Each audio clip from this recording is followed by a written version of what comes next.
The kingdom of Asante once ruled supreme in West Africa. It was a kingdom that became an empire. It played a pivotal role in commerce linking 3 continents, and it was built on slaves and gold. This is just a selection of the Asante crown jewels. It gives a real sense of the power and the sophistication of this kingdom. Africa's history isn't always revealed in written records. It's found instead in artifacts, culture, and the traditions of the people.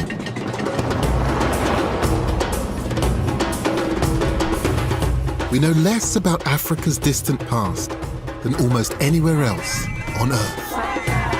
But the history of this continent is as important and valuable as any other. In this series, I'm exploring some of the richest and most vibrant histories in the world. And I've come to Ghana in West Africa to explore the kingdom of Asante. It's just one of the continent's many historic and often overlooked kingdoms. Asante was among the most impressive. It was found deep in the tropical forest, which raises some questions. How did a sophisticated society emerge from some of the toughest conditions on the planet? How was the Asante kingdom created? And what happened to it?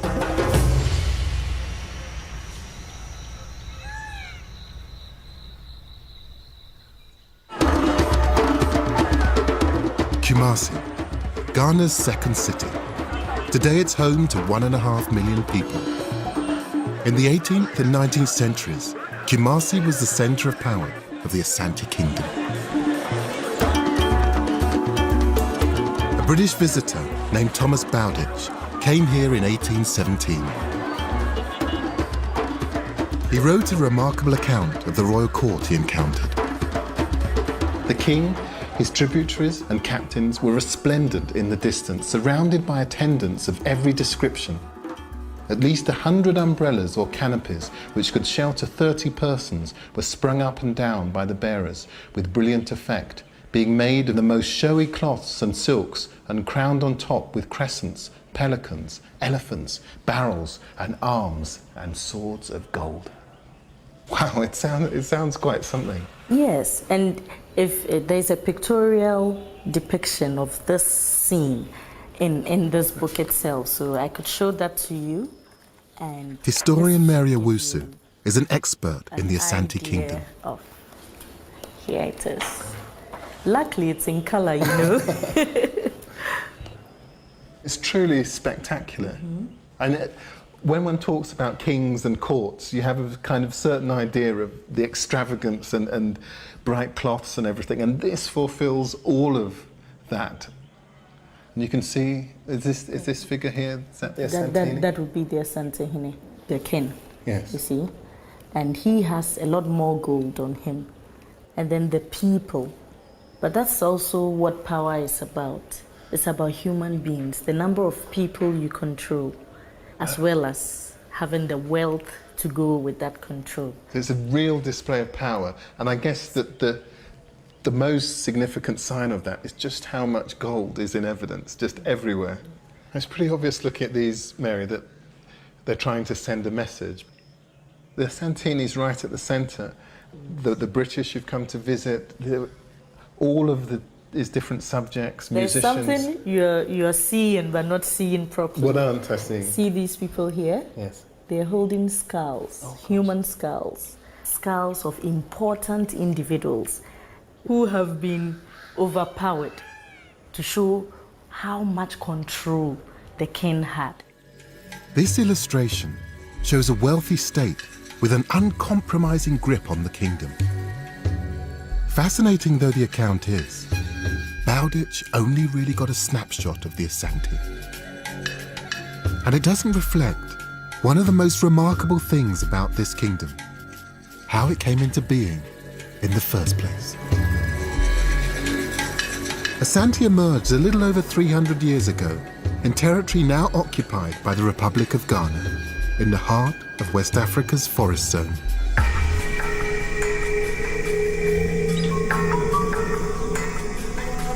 dense forest is an unusual place for large civilizations to establish. The heat and humidity are relentless.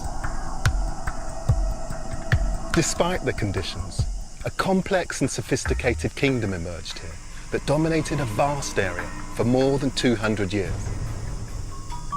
The vegetation seems so impenetrable that the scale of the achievement is hard to comprehend. Discovering how they did it and where they started has preoccupied historians for decades. In 2010, archaeology carried out by the University of Ghana made some important new discoveries about ancient life in this part of Africa.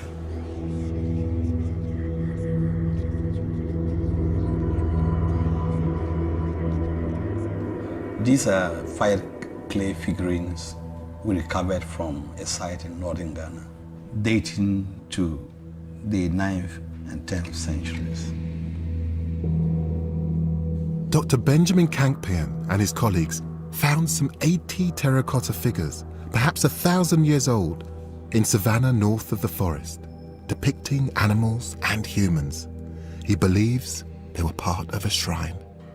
What this points to is a very complex culture. I mean, even if you look at these as depictions of the world that surrounded the people who made them, that you can see that they're wearing jewelry, body adornment. Exactly. That this is obviously a very, very complex culture. Yeah, for sure. As far as we know, one of the markers of civilized society are ritual complexity, possibly marked by these artistic figures, quality ones as well. The figurines indicate sophistication among the peoples who lived in this region of West Africa. But so far, archaeologists haven't proven any link between these objects and Asante. In fact, conclusive evidence has yet to be found of the precise origins of the Asante people, for good reason. It's challenging for archaeologists looking for ancient sites in this thick vegetation that thrives in heat and humidity. They simply don't know where the early Asante came from. The forest has yet to give up the physical evidence that might reveal what happened many centuries ago.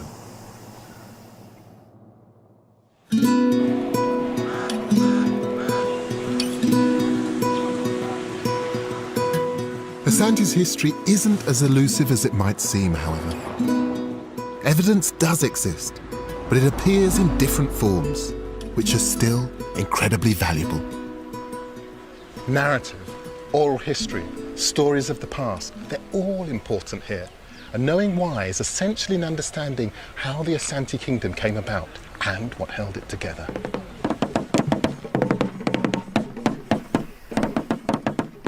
These people are heading to the most hallowed spot in Asante territory. This is oral history in action. Their destination is a sacred site within a forest called Asante Manso, where a seldom held ceremony is taking place. It celebrates the 7 clans who first established communities in the forest, and in so doing, laid the foundations of the Asante Kingdom.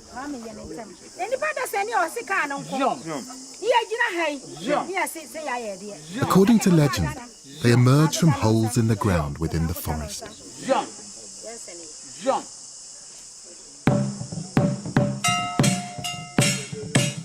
Sacrifice emphasizes the significance and rarity of the ritual.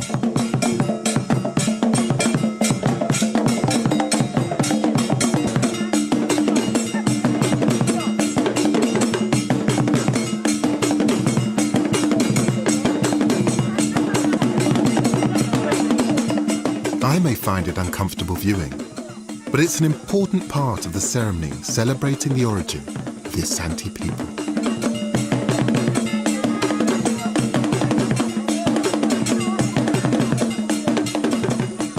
It doesn't really matter whether we believe that the Asante came from a hole in the ground or not. These myths are every bit as important today as they ever were. Many things decay in the heat and humidity of the forest, but folk memory lasts. Archaeologists can't be certain that Asante's ancestors came from exactly this spot, but the belief in forest origins does chime with what historians have established. The ancestors of Asante were Akan people whose language is still spoken. The Akan hunted and foraged for food around 600 years ago. But 300 years later, a sophisticated kingdom had emerged. In between, the Akan people and their environment went through a significant and rapid transformation. Before a community could establish itself in one place, a major obstacle had to be overcome: the forest.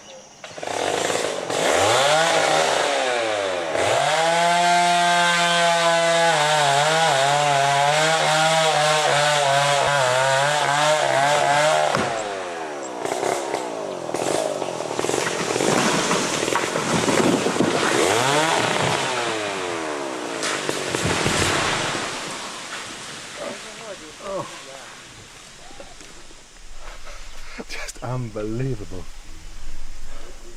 If you think the original Asante, that they cleared this forest, trees of that size, by hand.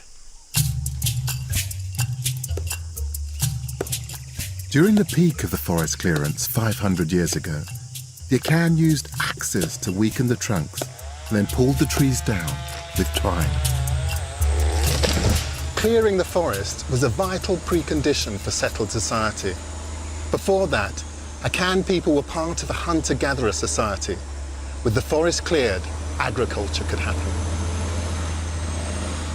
Only with the space to cultivate land and grow food crops could groups of Akan people expand their populations. Today, in a forest in the west of Ghana, machinery makes short work of ancient trees. Hardwood timber, such as mahogany and teak, is among Ghana's most important exports. Licensing regulations attempt to protect the environment, but there's an understanding among forestry workers that Ghana's history is worth safeguarding too. The forest, it's important to the people, to the Akan. The forests are important, are they? Yes, it means something to the people. We have some areas we don't enter. We name the place, maybe this is the place where Asante people come from. Yes, so the forest is a very important to us.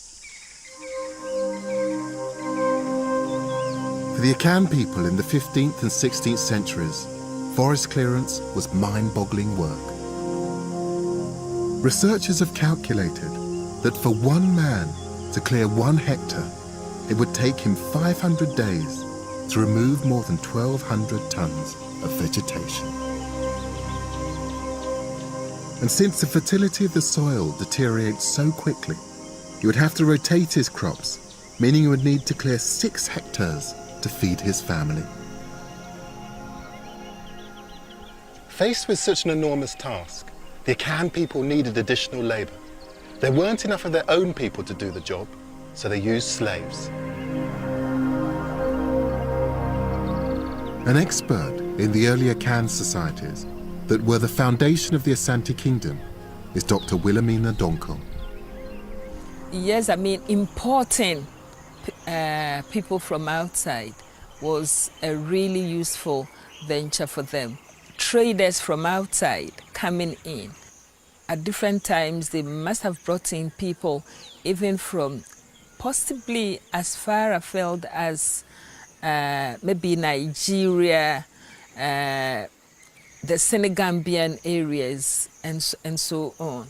How did this early kind of slavery differ from transatlantic slavery, which comes slightly later? The system that operated here was quite different in the sense that unfree people or people of unfree descent could marry, have offspring of their own, could accumulate property and all that. And sometimes they could even marry into the lineages of their, shall I say, their masters or the people who had initially procured them. So it wasn't very hostile. It did not remove the basic humanity of those who had lost their freedom. But still, it's a loss of freedom in the sense that you were removed from your own kinsmen to join a different set of people. With the help of unfree labour, the Akan made clearances in the forest on an unprecedented scale. For the first time, the forest was a viable place to have organised settled societies. It was still 200 or 300 years before the Asante kingdom, but this achievement had a long-lasting effect.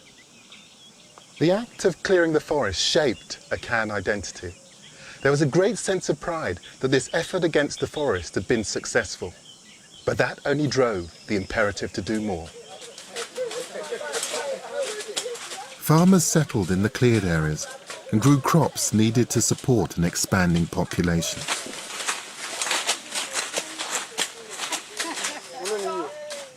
Today, cultivation still happens among the dense undergrowth. This is your farm, is it? This is my farm. And can you tell me what sort of produce do you farm here? Yeah, I do produce this type of food, which is plantain. Yeah. I planted this, and it takes 1 year to harvest. This is called cocoyam, and I planted cocoyam. It's like a potato, it's a starchy. Yeah, it's starchy like potato. Yeah. How do you keep back all of the weeds and the big trees that seem to be growing so voraciously on the edge of your farm? We use this cutlass, so all of them will come once and weed everything.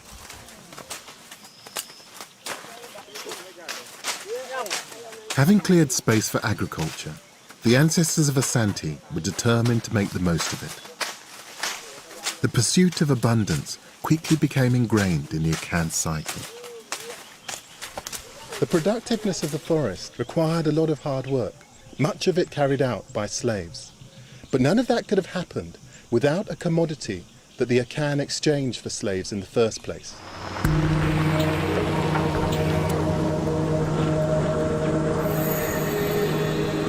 Still found deep within the forest is the precious resource that paid for labour and transformed the Akan people. I'm on my way to one of the 10 largest gold mines in the world.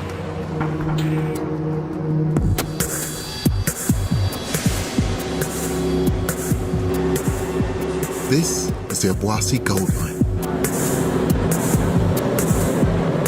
Today, gold-bearing rock is extracted from shafts that reach 1,500 meters underground. A chemical process separates the precious metal from the ore, and smelting results in gold bullion. The heat is so intense! I've never felt anything like it! It's unbelievable!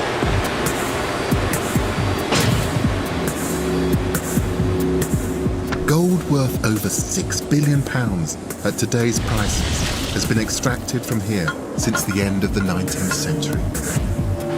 But it's been mined in this region for a lot longer than that. No one now knows when the Akan people discovered gold, but it is clear that they were mining it when they were clearing the forests in the 15th century.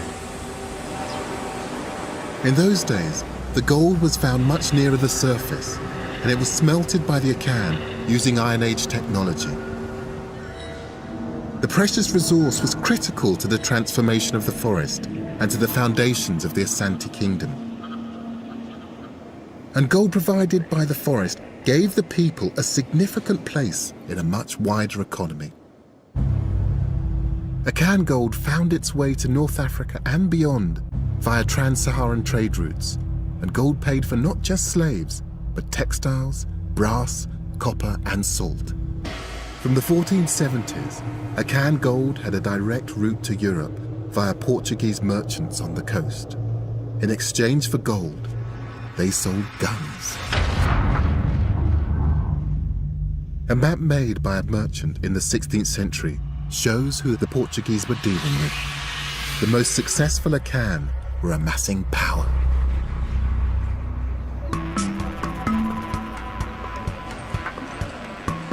The developing entrepreneurial spirit would have a major impact on culture in the Kingdom of Asante.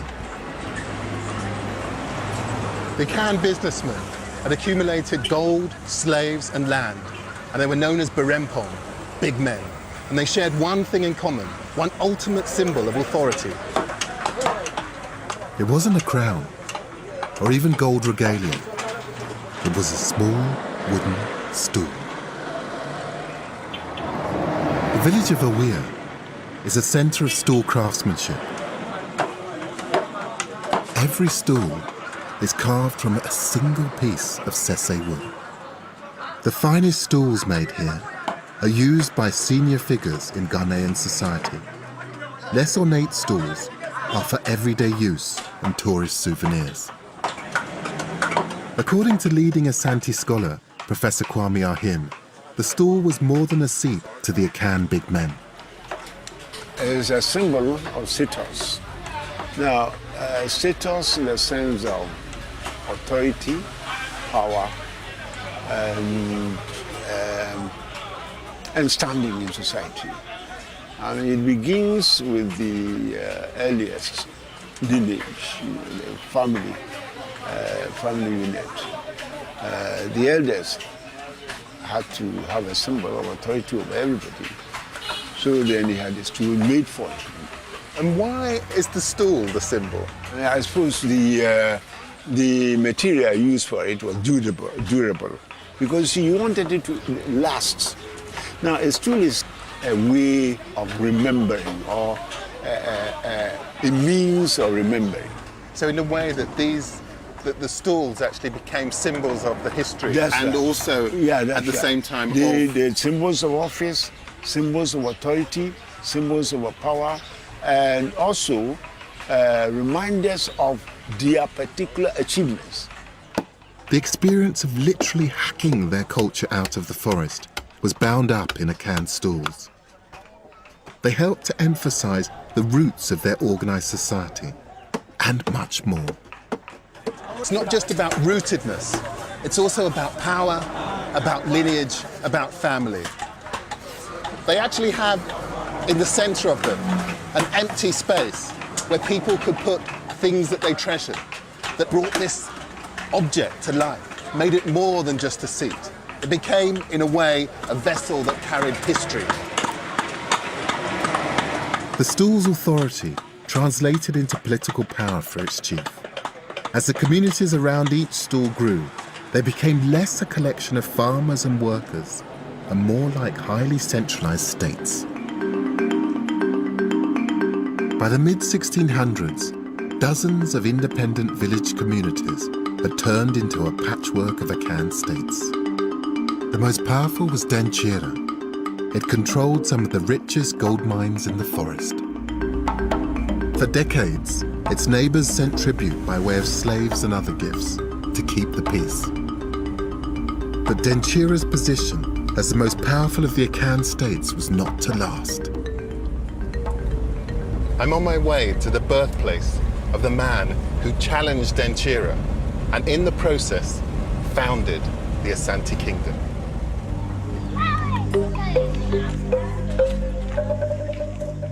Denchira's demands on its neighbors left it with few friends and many enemies. In 1701, an alliance of states defeated Denchira in battle.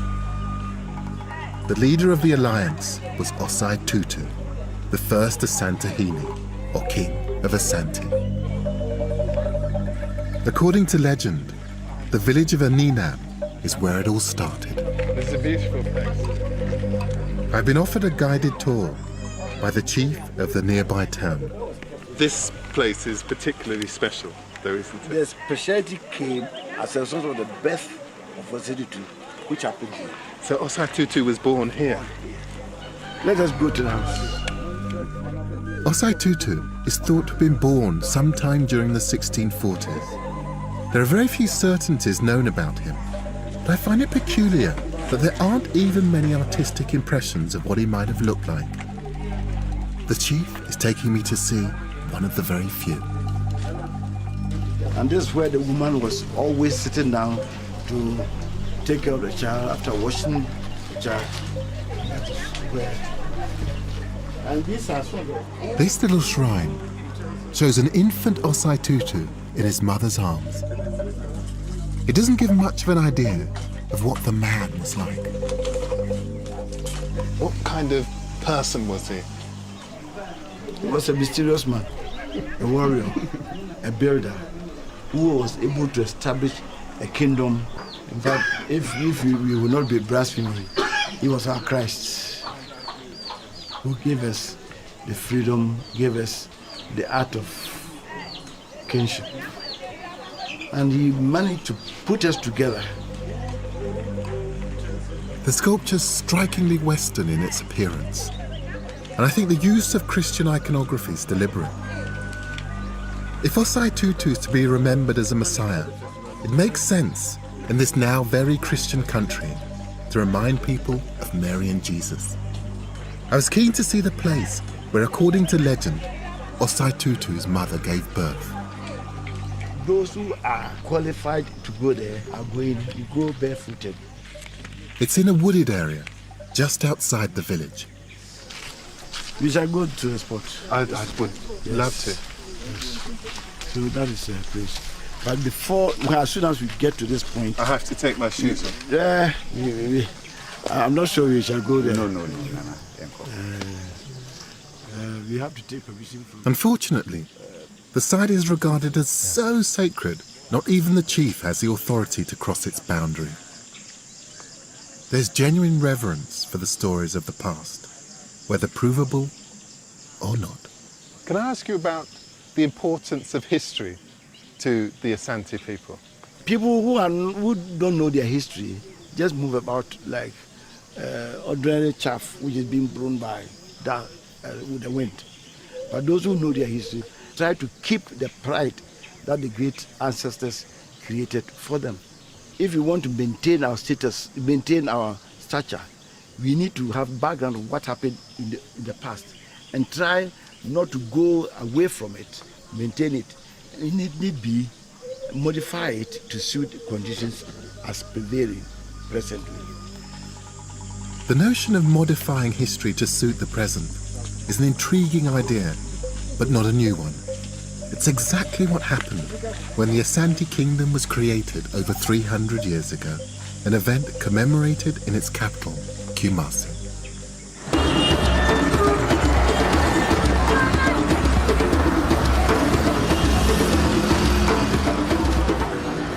This was the seat of Osei Tutu's power, and it's where a particular reading of the history is displayed.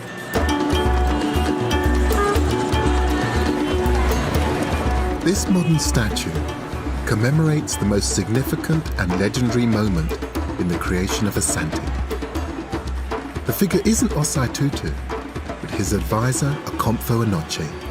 He's seen summoning a golden stool down from the heavens.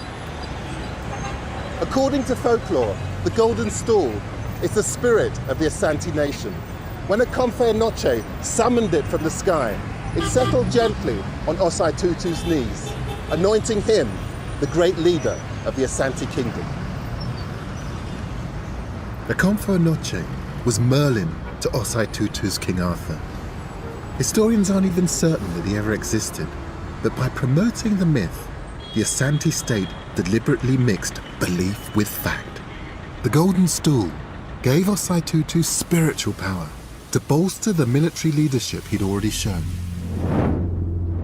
The golden stool was displayed periodically to reinforce the legend. The rarity of its public appearances adds to its mystique. The faith in the stool's supernatural origins gave its owner authority and gave the Asante people a strong sense of belonging. Nothing lasts forever in the forest, even kings.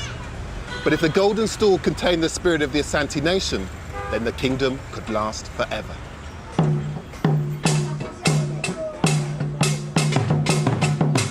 Asante royalty followed the ancient Akan tradition of succession on the mother's line.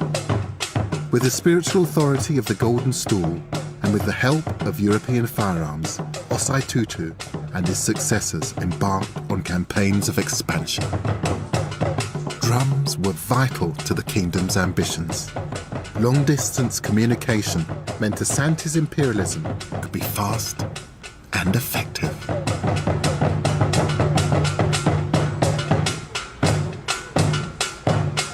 These are the Atampan drums, the talking drums of Asante. They're a means of communication, but perhaps not in the way you might imagine.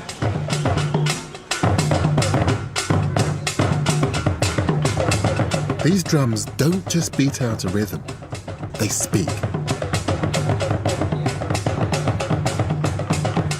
And if you know the language, you can hear words and phrases. That was great.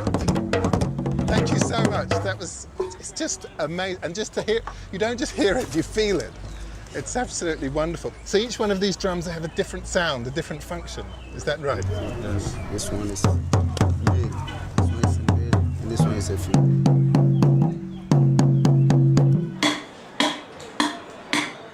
To get an idea of drum language, I've come to speak to drum maker James Achompong. And these drums speak, is that right? Yes. How do they actually communicate? I'm fascinated by that. There are certain basic drum language which is very familiar to anybody within the community. Such like maybe we are going to war, someone have lost at the forest, and yeah, we are going to communal labor. The king is calling everyone, have to come report at the palace. That's the basic thing. Everyone within the community knows that. Drum language is possible because it doesn't simply imitate the syllables of spoken words, but their tone as well, thanks to the combinations of sounds the drums can produce. I see. So together, Yes. that they make a full sound. You see the sound. If you hear the rhythm, I can call you. You can call me. Yeah. What is your name? My name. My name is Gus. How would you do that? How would you call me? I should call you. Amata. You call me. Amateur. I'm not. I don't. I apologise for my stupidity, but I can't see the relationship. Do Gus again. No. Do Gus again, please. Do Gus.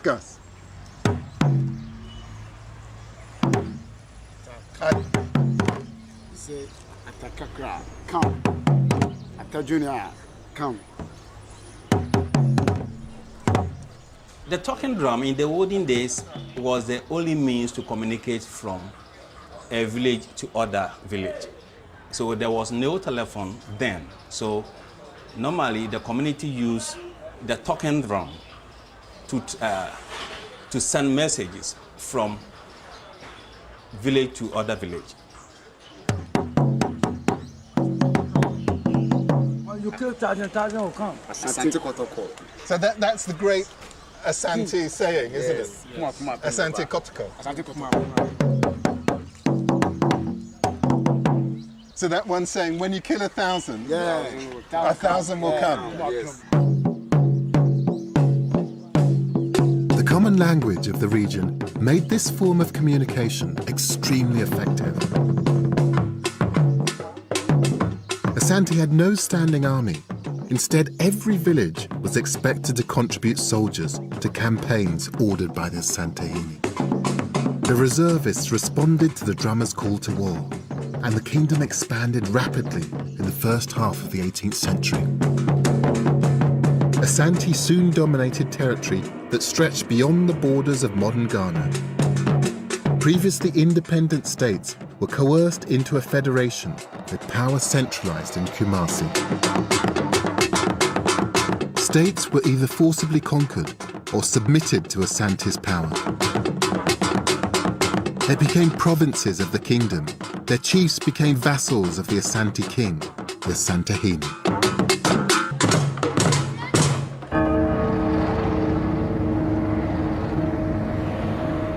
As the kingdom expanded, Asante grew rich from the proceeds of warfare.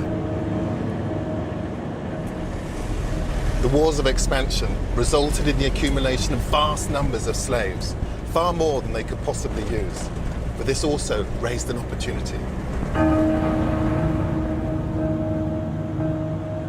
110 miles south of Kumasi is Ghana's coast, and a poignant reminder of African history. After the Portuguese began trading in the 1470s, other Europeans followed to what became known as the Gold Coast. Cape Coast Castle was originally a base for Swedish merchants, but by the mid-1660s, it had been taken over by the British. As Asante rose to prominence, the white men were less interested in gold than in another valuable commodity, labor. The Asante captured slaves in the interior and sold them to the British and other European powers. Gold had once connected the Akan to the economies of Europe. Now slavery entwined West Africa in a system that linked it to Europe and the Americas. More than 1 million Africans were sold off of this coast to a life of slavery in the New World. And they were captured and sold by their fellow Africans. The institution of slavery had been part of the economic normality of West Africa for hundreds of years. Selling slaves to Europeans for use in the Americas was a lucrative new business, not exclusive to the Asante, but used by them for their own advantage. Dr. Kwabena Adeboini is an expert on the Asante and the slave trade. After it had been established as a kingdom, for economic reasons and for other reasons, Asante began to expand beyond the boundaries of the core kingdom. And that is where the issue of acquiring slaves for sale came in. Under normal circumstances, when you are fighting, you kill your enemies.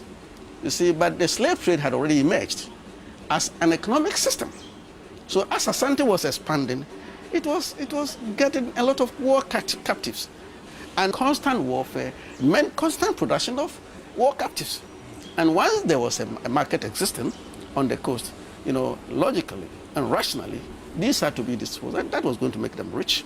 So it's a formidable model that they expand, they capture more people. Those people are then sold as slaves, which then feeds the economy, allows them to expand even more. Expand even more, acquire the instruments for the expansion, that is firearms. And can I ask you a very 21st century question? How did the Asante deal with the morality of slavery, of selling human beings? We, in the 21st century, look back and look at it from the moral perspective. But then, morality was not too important. It was business. It was business of the day. And the resources were organized, and invested in that business. So yes, in our time, it was immoral. It's a terrible kind of situation in our thinking and in our estimation. But at that time, I don't think morality was a factor at all. It didn't work.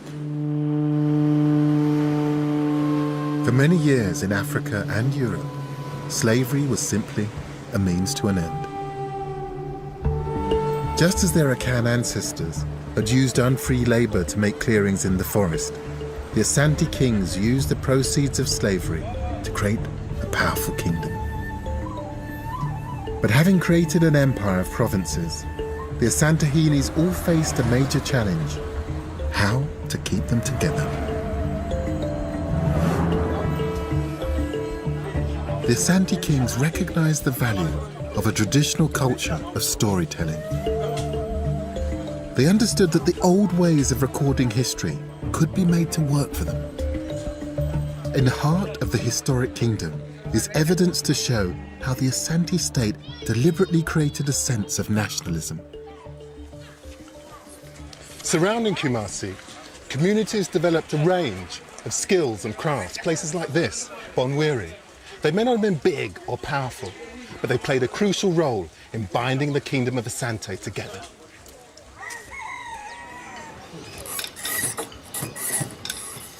I've come here to see kente, Ghana's famous patterned cloth. To many people, this is simply brightly coloured material used to make clothes. But there's a lot more to it than that. What's amazing about kente cloth is every single one of these patterns has a different meaning.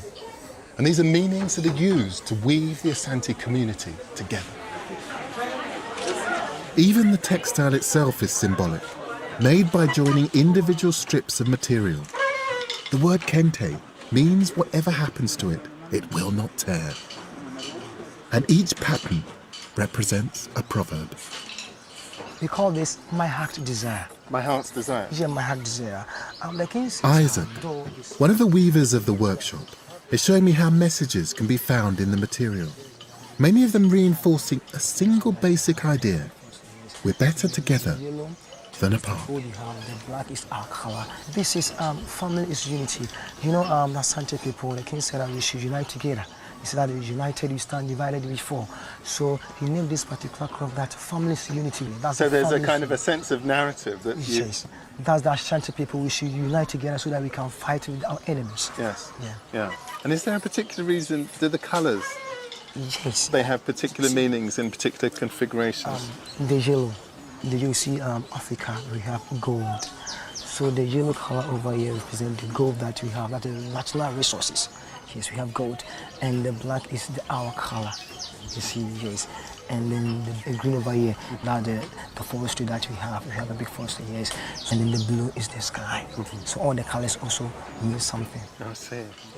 I mean, I can understand how those tones, that they weave together a sense of community, but also, as you say, that each one of these, they represent something within the environment. It's wonderful. Kente, rich with symbolism, was promoted by the Asantehines. By wearing the cloth of Bomwire, the monarch recognized the contribution of Bomwire's craftsmen to the Asante kingdom, while also advertising the kingdom's benefits. I know these objects, but only from a distance, really. But to see them up close, you can see why the Asantehene wanted to invest in them. He wanted them to be a metaphor for the Asante nation. And he chose alongside them drums, he chose gold, he chose a variety of different kinds of crafts that would bind the Asante together. The people were proud to see their traditions being used by the king. But the state's appropriation of local customs revealed how determined it was to shape the kingdom as it saw fit. The Asante nation wasn't just about weaving peoples together. Whilst there was consent, there was also control.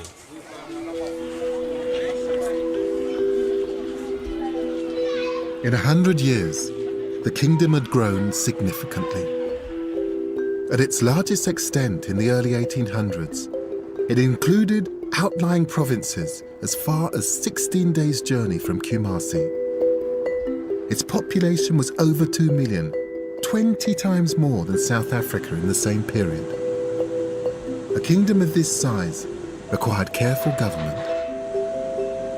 I'd been given permission to enter the royal palace in Kumasi and to see some of the instruments of control used by the state at the height of its power.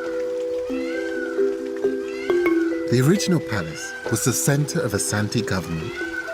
From Kumasi, civil servants were sent all over the kingdom to implement its policies and to apply its laws. I've arrived just as the palace gunbearers have come to remove historic weapons from the museum. So you carry the guns during ceremonies? Yeah, and during the sitting of the king, anytime the king sits, the guns and the sword has to come out to signify that there's the king. So who did that belong to? That is the first king of Ashanti, Otunfo Osetutu the first. Oh, really? Yes. This is Osai Tutu's gun. What amazing. European firearms had been instrumental in creating and expanding the Asante Kingdom during the 1700s. Threat of force was one way the kingdom maintained control, but other methods were just as effective. The royal palace once housed the most important part of the kingdom's bureaucracy, the treasury. Since gold was first mined in the forest, the currency of this area of West Africa was gold dust. Scales and counterweights were used for precise measurements. Even gold nuggets and ingots were smelted down and turned into gold dust so they could be accurately measured. Every transaction was in gold dust, including taxation. Look at that exquisite little object, tiny little stool. It's actually a gold weight. You can imagine him weighing gold against something like this. It's an indication of just how important taxation and financial control actually was. And the treasury, it was a mechanism for administering all of the Asante bureaucracy. It's just another one of those institutions that was core to consolidating Asante power. Taxation didn't simply fund the government, it ensured that no individual could become significantly wealthy. Gold was not just money, it was power. And it was vital that power was held by the state. The regalia of the Asantehene had to be the very best. And the quality is just mind-blowing, exquisite work. Ostentatious demonstrations of wealth by the king reminded everyone of their history, of how the gold found in the forest had been instrumental in creating the kingdom.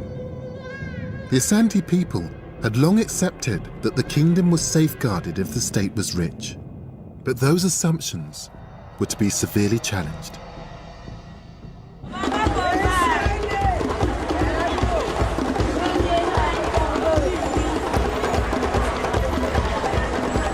Asante had become wealthy and powerful, in part because of the trade in slaves with Europeans on the coast, a trade controlled by the state. But in 1807, the slave trade was abolished in the British Empire, with far-reaching consequences for the Asante. The economy shifted, and the state's control over it weakened.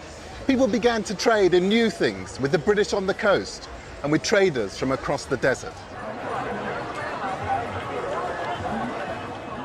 The people of Asante had always believed in the state's control over wealth, but now they were increasingly in contact with people from beyond the kingdom who were making money for themselves.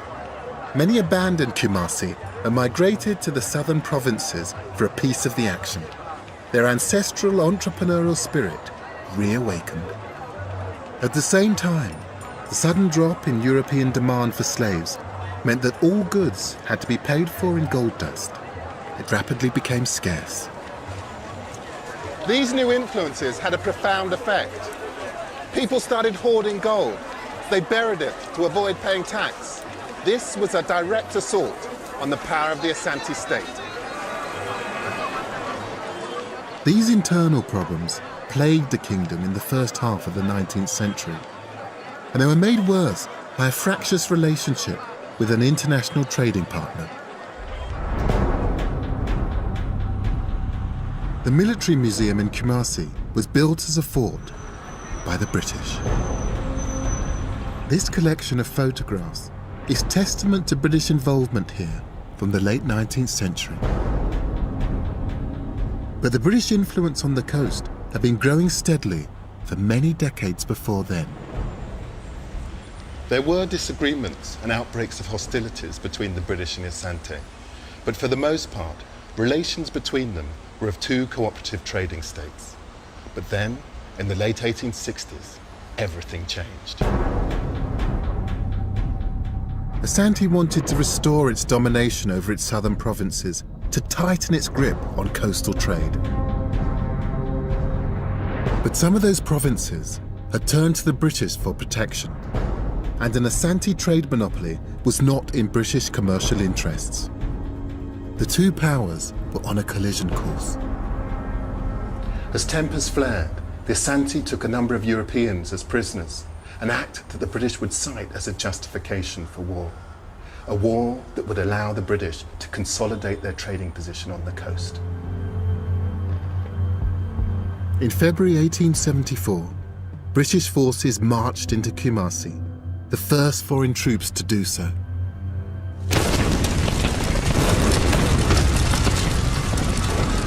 They burned it to the ground, then returned to their base on the coast. The destruction of Kumasi was a shock to this previously undefeated kingdom. But the impact was more than psychological. As Kumasi lay in ruins, Asante was forced to accept the loss of its southern provinces. In August 1874, they became the British Gold Coast. 100 years after Asante's empire building, the Europeans were gaining foreign lands. The authority of the Asante Kingdom had failed to withstand the challenges of the British or the changing economic realities affecting its people. The kingdom's other provinces began asserting their power, and in the 1880s, civil war threatened to tear Asante apart. The violence ended in 1888 when the factions agreed to a new Asantehene, a 16-year-old named Prempeh I. Professor Irene Adote has explored his effect on a kingdom on the verge of destruction. So here was this young man, having come to power, the question was, how was he going to manage? Manage to bring all these forces, the insiders who defected and all these other people, bringing them together to build a strong Asante nation once more. That was his challenge, peaceful Asante nation. So what he did was to re-establish the importance of the golden stool as a unifying factor for the Asantes. So the golden stool, it's the rallying point for the whole nation. Yes, but at that time, we're talking about the British too, also saying, hey, wait a minute. If this man succeeds in reuniting Asante to make a strong Asante nation, we will be in trouble because that's the last thing we want. Because the British were determined now to get hold of Asante and make Asante a colony. So the governor comes to Kumasi, and when he came to Kumasi, now he made demands on Prempeh I. I think by the time the British came to make their demands, he had decided that I'm not going to fight any more wars. Let me see if I can compromise. If I compromise, one, I will save my nation, my nation, and also probably I'll save myself. So that was the thing. But the British were so determined. So in spite of all that, they decided that, hey, we are taking you and your mother and some of the chiefs, and then send them to Sierra Leone for 3 years. And from there, send them to the Seychelles Island. The enforced exile of Prempeh in 1896 stopped the kingdom's resurgence in its tracks. 6 years later, Asante was formally incorporated into the British Gold Coast colony.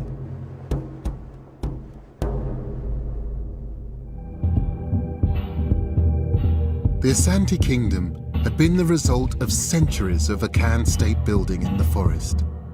Asante's pivotal position in an international economy had brought it wealth and power. In the final years of the 19th century, weakness and instability had allowed Britain to add Asante to its African possessions. The Asante Kingdom was crushed. The British sought out the last symbols of independence to be destroyed, but something subtle survived.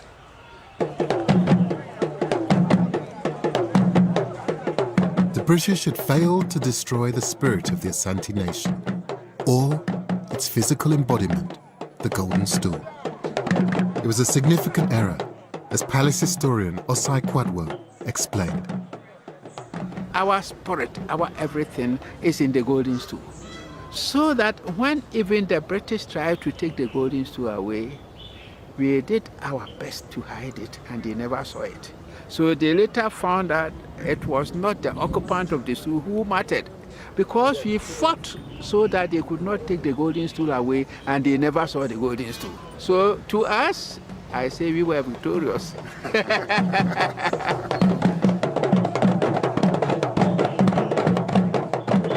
In 1924, Prempeh was allowed to return from exile. The golden stool reappeared at the royal palace. The kingdom was restored after Ghana gained independence in 1957, and Asante's traditional festivals were revived. The Akweside festivals held every 42 days. It remembers the ancestors and celebrates the history of the kingdom. The same things that were used to bind the kingdom together 300 years ago are everywhere.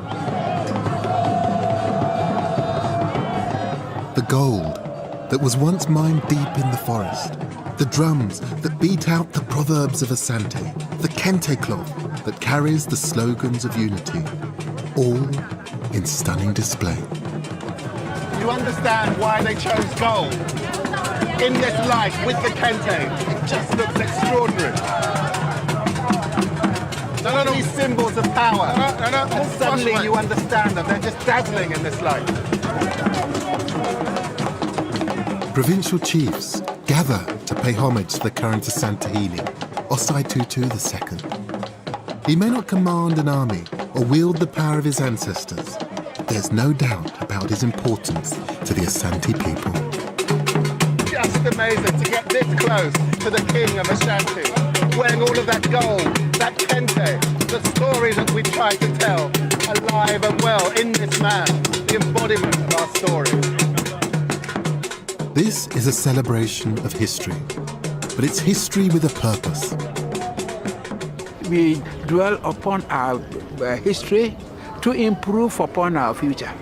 That's why our history is very important for us. And so for the future, do you feel that the kingdom is in good health? Yes. One thing I see is that our people are proud to keep the culture. And we are Asantes because of our culture. The Asante state once used mythology and traditions to assert its origins, reinterpret history, and forge a kingdom. Now, these festivals use history to maintain Asante's identity and its people's sense of belonging within the Republic of Ghana. I came in search of a lost kingdom, but I found a kingdom which is very much alive, which still finds a coherence around those central core themes that were set up by Osai Tutu with the foundation of this empire. Gold, kente, drumming, the stool, they still work for the Asante people as much today as they ever did.